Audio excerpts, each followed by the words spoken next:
Haleluya, puji Tuhan. Salam Bapak Ibu Saudara. Pada kesempatan ini saya akan menjelaskan tentang proses penyalinan naskah Alkitab dalam mata kuliah Doktrin Satu Alkitab atau juga dalam mata kuliah Bibliologi. Nah, sebelumnya Alkitab yang orang Kristen percayai adalah firman Allah. Bukti Alkitab adalah firman Allah dinyatakan oleh Alkitab sendiri. Kita boleh lihat dalam 2 Timotius 3 ayat 16. Di sana ada kata diilhamkan. Dalam bahasa Yunani, kata diilhamkan ini adalah theopneustos, yang artinya Allah bernafas. Jadi, Alkitab adalah firman Allah yang dinafaskan oleh Allah. Nah, Alkitab juga disebut buku atau dalam bahasa Inggris Bible atau juga dalam bahasa Yunani Biblos, yaitu firman Allah. Nah, mengapa penting mempelajari proses penyalinan naskah Alkitab? Ada beberapa hal yang harus kita bahas. Mengapa kita harus mengerti tentang proses penyalinan naskah Alkitab? Yang pertama, supaya kita dapat menentukan keaslian apakah salinan Alkitab yang kita pelajari sampai sekarang itu sama dengan naskah aslinya, atau dalam bahasa Latin original manuscript. Itu fakta yang pertama, mengapa kita harus mempelajari proses penyalinan Alkitab. Dan yang kedua, untuk mengetahui apakah naskah salinan manuskrip atau disebut dengan istilah salinan kodeks itu sama dengan aslinya, original manuskrip yang saya jelaskan tadi. Nah, inilah alasan mengapa kita harus mempelajari proses penyalinan Alkitab. Namun terlebih dahulu kita harus memahami faktanya sampai sekarang, Bapak Ibu Saudara, tidak ada lagi naskah asli, ya. Tidak ada lagi naskah asli Alkitab atau original manuskrip atau juga disebut autograf. Yang ada hanyalah salinan dari manuskrip, salinan dari naskah asli yang kita pelajari sampai sekarang.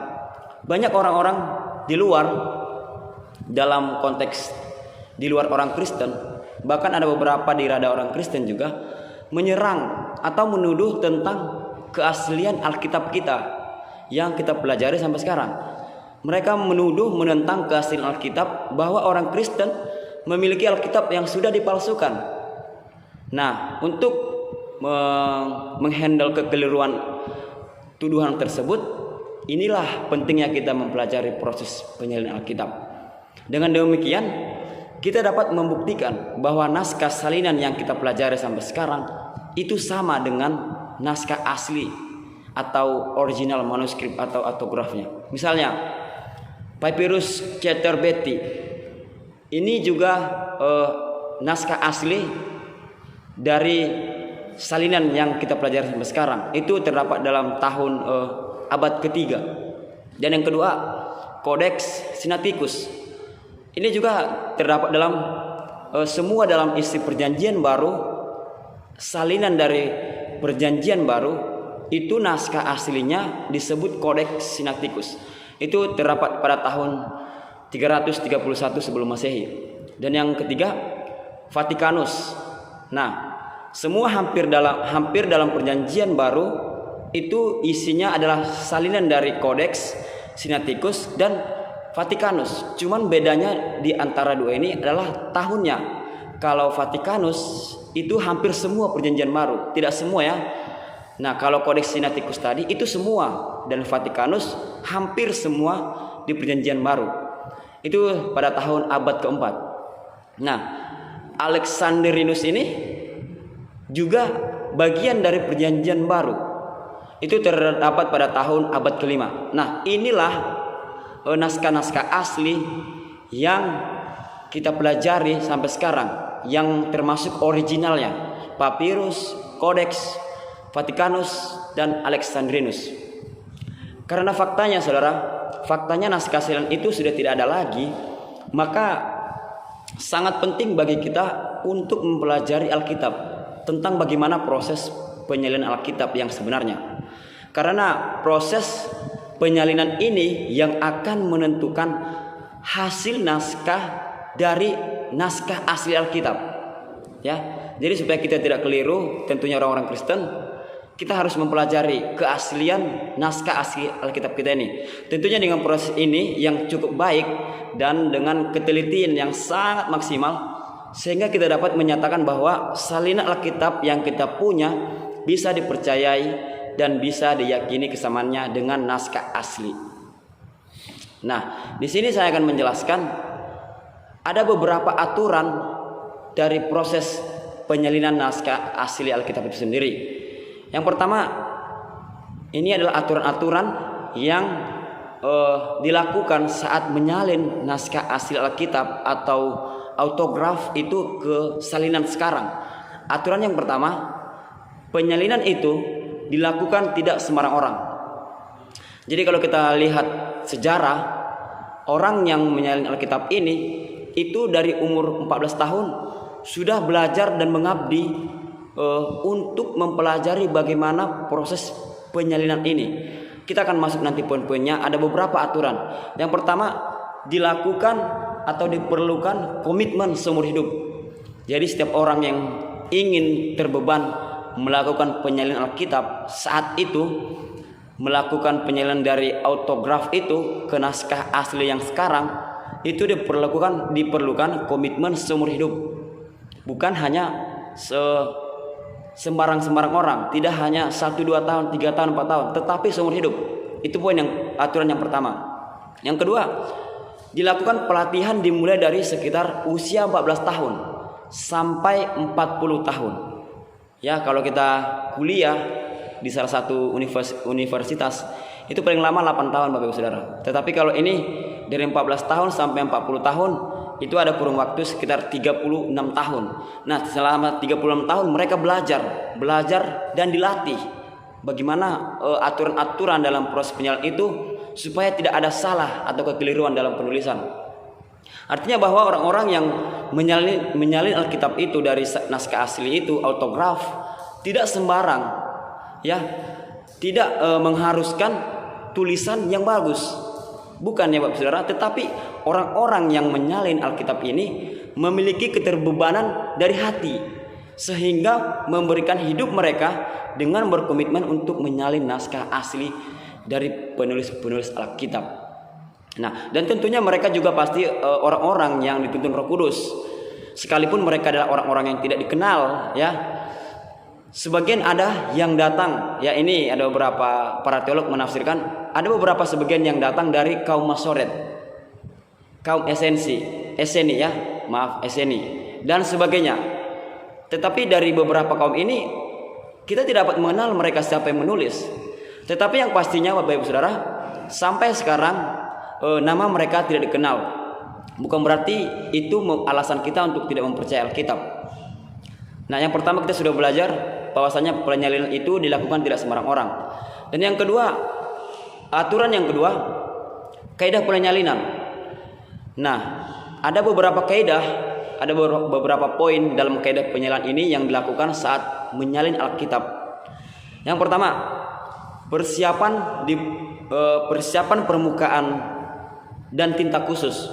Ya, jadi kalau pada zaman-zaman dulu mereka menyalin Alkitab itu tinta dari bisa saya katakan pulpen atau tinta untuk media menulis itu dipersiapkan sebaik mungkin, sedemikian semaksimal mungkin. Karena ini sangat penting diperhatikan. Mengapa? Karena apabila sampai permukaannya atau tinta yang digunakan itu adalah yang tidak baik, mungkin saja sampai sekarang kita sudah tidak menemukan lagi hasil salinan yang daripada penyalinan Alkitab itu. Mengapa? Karena tinta-tinta sekarang Bapak Ibu Saudara itu paling lama bertahan 1, 2, 3 tahun, 4, 5 tahun. Nah, Alkitab kita ini dijelaskan sudah ditulis 2000 tahun yang lalu, tetapi mereka dapat menemukan tulisan-tulisan dari bahasa-bahasa Ibrani saat itu atau bahasa Yunani itu adalah suatu tinta yang tidak sembarang, sehingga boleh permanen bertahan dan tidak luntur, sehingga mereka boleh menyalin Alkitab itu secara berhati-hati. Dan kalaupun sampai sekarang ya salinan itu masih ada tersebar di beberapa negara, ada beberapa penafsir mengatakan masih ada di museum, itu membuktikan bahwa mereka mempersiapkan permukaan dan tintanya dengan baik. Jika sekarang tinta yang kita pakai sehari-hari sebagian besar adalah tinta yang tidak bagus, sekalipun sebagian tinta sekarang ada yang sulit hilang, namun pada akhirnya akan hilang juga Bapak Ibu Saudara. Meskipun dikatakan permanen, itu tidak permanen selamanya. Setelah dimakan beberapa waktu, itu akan hilang juga. Makanya dikatakan tadi persiapan permukaan tinta itu harus benar-benar bagus dan maksimal. Nah, yang kedua, kaidah dari penyalinan yang kedua adalah master yang digunakan. Nah, master yang digunakan ini harus dipastikan apakah dari penulis Alkitab, apakah tulisan itu dari Nabi Yesaya atau bukan. Nah, mereka melakukan penelitian yang sangat maksimal. Dan yang ketiga adalah jarak huruf harus diperiksa. Kaidah yang ketiga adalah jarak huruf harus diperiksa. Nah, jika zaman sekarang Bapak Ibu Saudara, saat kita mengetik di komputer ya, atau dulu zaman-zaman dulu itu masih menggunakan mesin tik. Mungkin tidak secanggih sekarang, tapi boleh saya katakan ilustrasinya zaman sekarang adalah mengetik di komputer. Jenis huruf atau besar huruf yang kita ingini itu sudah ditentukan dengan secara otomatis dalam komputer kita. Nah, tetapi dalam penyalinan Alkitab ini menggunakan tangan Bapak Ibu Saudara. Ini sesuatu hal yang sangat rumit tentunya, menggunakan tangan, sehingga ini membuktikan bahwasanya keakuratan, kesamaan dalam penyalinan itu ya, keakuratan dan kesamaan dalam penyalinan itu harus memang sesuai dengan aslinya. Itu jika kaidah yang ketiga adalah jarak huruf harus diperiksa. Nah, yang keempat, jumlah huruf per halaman harus dihitung. Yang keempat adalah jumlah huruf per halaman harus dihitung. Satu halaman berapa huruf naskah aslinya. Kemudian ketika sudah disalin dari autograf ke salinan sekarang, ketika mereka menyalin, mereka menghitung ulang apakah hurufnya sama dengan aslinya. Jika ada kekeliruan, contohnya di huruf di autograf itu kita buatlah contohnya sekitar 100 huruf. Nah, ketika disalin 99 huruf, mereka tidak melanjutkan, tetapi mengulang kembali. Yang sudah salah itu akan dimusnahkan, tetapi mereka mengulang kembali dari awal. Itu jika bagian huruf. Kemudian ketika apakah salinan itu salah, mereka akan menghanguskan atau membakar, kata istilah zaman sekarang, menghilangkan agar tidak terjadi kekeliruan. Nah, yang selanjutnya dalam kaidah penyalinan itu melakukan penelitian yang sangat teliti. Satu kesalahan, satu gulungan dibakar.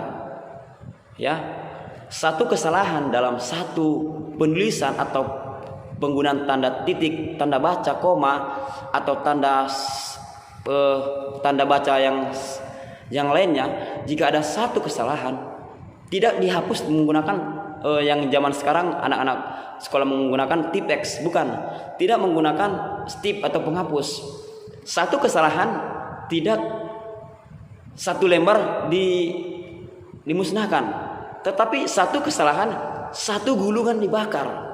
Ini sesuatu hal yang menarik dalam proses penyalinan kitab ini Bapak Saudara. Nah, ketika ditemukan perbedaan antara jumlah huruf dari naskah asli dengan naskah salinan, maka satu gulungan itu harus dimusnahkan. Mereka harus mengulang dari awal kembali secara teliti. Nah, jika apabila terjadi kesalahan satu kata, bakar ulang sampai mereka menemukan persamaan dari autograf kesalinan yang mereka salin Bapak Saudara. Ini suatu hal yang sangat menarik, sesuatu hal yang sangat unik dari Alkitab kita. Nah, sehingga ini membuktikan bahwasanya tidak ada lagi sehingga ini membuktikan bahwasanya tidak akan ada hasil salinan yang keliru yang beredar, ya. Saya garis bawahi, ini membuktikan bahwasanya tidak akan ada hasil yang keliru yang beredar. Karena apa? Karena semua yang salah dan yang keliru pada saat penyalinan itu sudah tidak ada lagi. Mereka sudah membakar. Apabila ada gulungan yang salah, mereka sudah bakar, musnahkan. Atau bahasa istilah sekarang dibuang, ya, supaya orang-orang dapat mengerti. Nah, selanjutnya kaidah penyalinan itu ada yang dikatakan huruf harus dikonfirmasi secara visual. Ya, huruf harus dikonfirmasi secara visual. Jadi mereka menggunakan mata mereka sendiri, teliti mereka, tidak menggunakan media atau alat elektronik, tidak, karena saat itu tidak ada alat ya secanggih zaman sekarang. Jadi mereka menggunakan teliti. Dan yang terakhir, huruf alfabet setiap kolom harus dihitung. Coba bayangkan Bapak Saudara, betapa rumitnya saat proses penyalin itu, betapa ketatnya, betapa telitinya mereka saat menyalin. Dan yang terakhir Bapak Saudara, dari kaidah penyalinan adalah huruf tengah setiap gulungan itu harus diverifikasi. Ini yang menarik Bapak Saudara, karena zaman sekarang anak-anak kuliah atau anak sekolah saat mereka menyalin atau mengambil benang merah dari sebuah artikel atau dari buku, mereka tidak perlu memperhatikan huruf tengahnya. Mereka tidak memperhatikan huruf-huruf apa yang mereka tulis. Ya, kalau penelitian buat saja seperti pendahuluan, latar belakang, isi, bab 1, bab 2 dan seterusnya.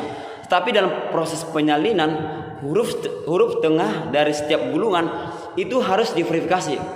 Nah, jadi contohnya begini. Jadi apabila misalnya huruf dalam satu gulungan itu ada 1000 huruf, ya, kita buat ada dua gulungan. Gulungan yang pertama, hurufnya dalam satu gulungan itu ada 1000 huruf. Maka huruf tengahnya ada di angka sekitar 500, ya, 500 atau 501. Nah, kemudian dicek kembali apakah sama dengan naskah aslinya. Di huruf tengahnya, apakah huruf tengahnya, angka tengahnya itu 500 atau 501. Jika lebih dari situ, bakar kembali, musnahkan kembali. Kemudian jika dicek kembali apakah sama dengan naskah aslinya atau tidak. Maksud saya, apakah naskah yang dicetak itu, naskah yang disalin itu huruf tengahnya sekitar 500. Ketika diverifikasi dengan autografnya, jika dalam autografnya huruf tengahnya tidak di angka 500 atau 501, itu salah. Jadi mereka akan memusnahkan kembali. Nah, sekalipun jumlah huruf dalam salinan itu sudah sama, ya, sekalipun jumlah huruf dalam salinan itu sudah sama, tetapi apabila ada jumlah huruf tengah yang tidak sama, maka mereka akan memusnahkan atau membakarnya kembali. Ya, jadi coba Bapak Ibu renungkan betapa pentingnya kita mempelajari proses penyalinan naskah Alkitab kita yang kita pelajari sampai sekarang. Jadi kalau masih ada orang-orang di luar yang menjudgment atau menuduh tentang keaslian naskah Alkitab kita, kita cukup merenungkan, menjelaskan, kita cukup memaparkan, atau jika ada kesempatan kita menjelaskan kepada mereka bagaimana proses penyalinan, bagaimana penyalinan, kaidah-kaidah penyalinan Alkitab kita ini kepada mereka. Kalau kita sudah belajar dari awal tadi, diperlukan komitmen seumur hidup, dan juga diberlakukan pelatihan dari umur 14 sampai 40 tahun. Ini adalah sesuatu hal yang luar biasa, yang mungkin di luar dari nalar kita Bapak Saudara. Ya. Nah, ini adalah kaidah penyalinan yang tidak sembarang, dan hasilnya, ya, hasil salinan ini masih ada sampai sekarang. Jadi jika kita mau cari hasil salinan dari autograf ke salinan sekarang, itu masih ada Bapak Saudara, itu di museum. Ya, mungkin kalau Tuhan kehendaki, kalau Tuhan memberikan berkenan atas kehidupan kita, kita boleh ke museum dan kita boleh memastikan secara langsung ada, masih di sana masih ada. Mereka masih menyimpan di museum tentang autograf, bahkan demikian, atau salinan manuskrip. Nah, manuskrip ini masih ada di tempat-tempat penyimpanan di beberapa negara, ya. Jadi jangan ada yang mengatakan bahwa saya manuskrip salinan. Ya, saya ulangi Bapak Saudara, autograf ini adalah naskah asli Alkitab dan salinannya disebut manuskrip, ya. Nah, manuskrip ini masih ada di tempat-tempat penyimpanan di beberapa negara. Ya, misalnya di Dead Sea Scroll atau gulungan laut mati. Ya. Gulungan laut mati, saya coba jelaskan sedikit. Ada beberapa perbandingan yang membuktikan bahwa naskah salinan itu identik dengan naskah asli. Ya. kita bandingkan Bapak Saudara, ada beberapa perbandingan yang membuktikan bahwa naskah salinan, kalau kita tadi sudah belajar dari awal ya, naskah asli salinan itu identik dengan naskah asli. Meskipun mereka sudah menyalin dengan begitu teliti, ada perbandingan ya Bapak Saudara, bahwasanya salinan sekarang dengan naskah aslinya ada kesamaan Bapak Saudara, ada beberapa perbandingan. Mari kita belajar. Nah, yang pertama, Dead Scroll atau gulungan laut mati. Dead Scroll atau gulungan laut mati ini, Bapak Saudara, ini adalah manuskrip. Ya, kita belajar secara berlahan. Ini adalah manuskrip. Manuskrip ini adalah salinan sekarang yang masih ada di museum. Nah, poin yang pertama dari Dead Scroll atau gulungan laut mati ini merupakan salinan Alkitab di Perjanjian Lama yang ditemukan pada tahun 1947 oleh anak-anak Bedouin saat itu di Gua Qumran. Ya, saya ulangi, Dead Sea Scroll ini atau gulungan laut mati ini merupakan salinan Alkitab Perjanjian Lama yang ditemukan pada tahun 1947 oleh anak-anak Bedouin di Qumran di pinggiran laut mati. Kemudian Dead Scroll ini disalin pada tahun 100 sebelum Masehi oleh kaum Essene. Nah, tetapi ada salinan tertua dalam Perjanjian Lama sebelum ditemukannya ini, Dead Scroll ini. Ada salinan tertua dalam Perjanjian Lama sebelum ditemukan ini, Dead Scroll ini, yang disalin oleh kaum Masoret yang bertanggal tahunnya sekitar 1000 Masehi. Jadi maksudnya begini, jadi salinan kaum Masoret tahun 1000 Masehi dan salinan kaum Essene tahun 100 sebelum Masehi ini merupakan interval waktu yang sangat panjang, antara 1100 tahun. Ya. Tetapi antara interval waktu ini kita bandingkan bahwa ternyata salinan kaum Essene yang sekitar 100 sebelum Masehi dan salinan kaum Masoret yang sekitar 1000 Masehi ternyata sangat identik meskipun memiliki jarak waktu yang cukup panjang. Amin. Jadi boleh kita renungkan, bagaimana mungkin sama? Ya, kembali saya katakan kembali tadi bahwasanya firman ini adalah nafas Allah. Itu terdapat dalam apa tadi, dalam kita sudah belajar dalam 2 Timotius 3, itu adalah nafas Allah atau disebut juga dengan Theopneustos, Allah bernafas. Jadi tidak ada yang mungkin bagi Allah. Amin. Nah, jadi kesimpulannya Bapak Saudara, penyalinan Alkitab itu dapat dipertanggungjawabkan. Yang setuju katakan amin. Puji Tuhan. Penyalinan Alkitab itu dapat dipertanggungjawabkan. Buktinya dalam rentang waktu antara 1100 tahun adalah satu kurung waktu yang sangat panjang. Tetapi naskah salinan dari kaum Essene tahun 100 sebelum Masehi sama dengan salinan kaum Masoret itu di tahun 1000 Masehi. Ini merupakan suatu bukti bahwa ketika para penyalin Alkitab melakukan penyalinan, proses itu dengan kaidah dalam penyalinan itu tidak pernah dilanggar. Dengan demikian kita dapat memastikan bahwa tidak mungkin terjadi kesalahan dalam penyalinan Alkitab kita yang kita percaya sekarang. Haleluya, puji nama Tuhan.